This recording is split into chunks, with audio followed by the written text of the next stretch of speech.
Well, welcome back. With the holidays past, you have probably noticed a lot more people flooding your local gym this new year. But before you jump into your new workout routine, you want to make sure you do it safely.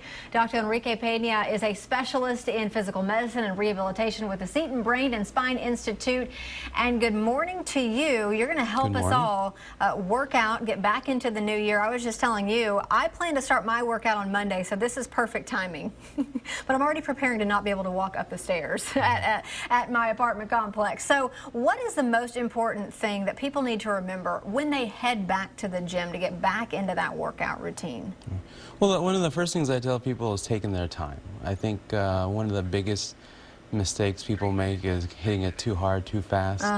And so whatever kind of workout you're going to start, being gradual. If you're going to start running, it's low intensity, short distances before you build up. If you're going to start doing your weight training, it's low weights, get the form down. And you find that some of the most common injuries that you see are when people move a little too quickly. Their bodies aren't really ready for it. Your body has to adapt over time. And so that's probably one of the most critical things people have to do. Essentially, go ahead and try exercising, but take your time, be gradual. What about stretching? What are some things that you can do before your workout? I know some people who run, there's a little bit of a conflict there on whether or not they should stretch before they run, after they run, at what point in the workout. Is stretching important, and when? Well, stretching is definitely important. It seems to be associated with decreased soreness post-workout. It's generally a good idea to be careful stretching cold muscles, meaning you haven't done anything yet, your muscles still are a little bit tight, they're not that pliable. So I typically advise people to gradually start the activity. You can do a little loosening at the beginning, but there's no reason to do any vigorous stretching at that point. You can go ahead and perform the activity, whatever it's going to be, say running. And usually the majority of the stretching, particularly the more intense stretching, is typically best when the muscles are already kind of warm, there's plenty of blood flow.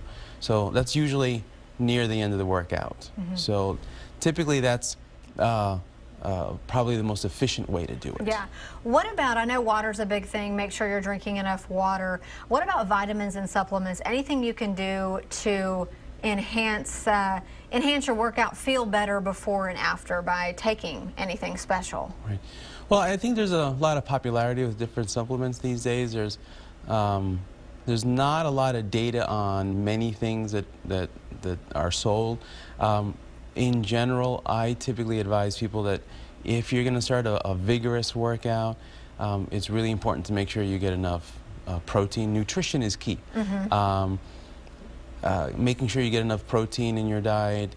If you're going to supplement, that's probably a good choice. Of course, always make sure you talk to your primary care doctor, make sure there's no other medical reasons that you have to be careful with certain supplements or proteins and things like that. Yeah, I'm curious because there's a lot of stuff out there nowadays where it claims that it can help your muscles recover better after a workout. I don't know what the special ingredients are in those things, but I mean, do you think some of those types of products could work? There are some supplements available that have years of data that is encouraging, but it can be very overwhelming because there's a lot out there, and many supplements don't need a lot of research behind them to come to market. And so you do have to be careful. I mean, clearly we understand the values of protein. I think supplementation with fatty acids has a lot of data behind it. So fish oils, that's generally seems to be pretty helpful. They tend to have some anti-inflammatory effects. But of course, even with supplements, for example, some of the things that I do certain procedures on people. Some supplements are blood thinners. And so we want people to tell us, I'm taking fish oil, I'm taking X, Y, and Z.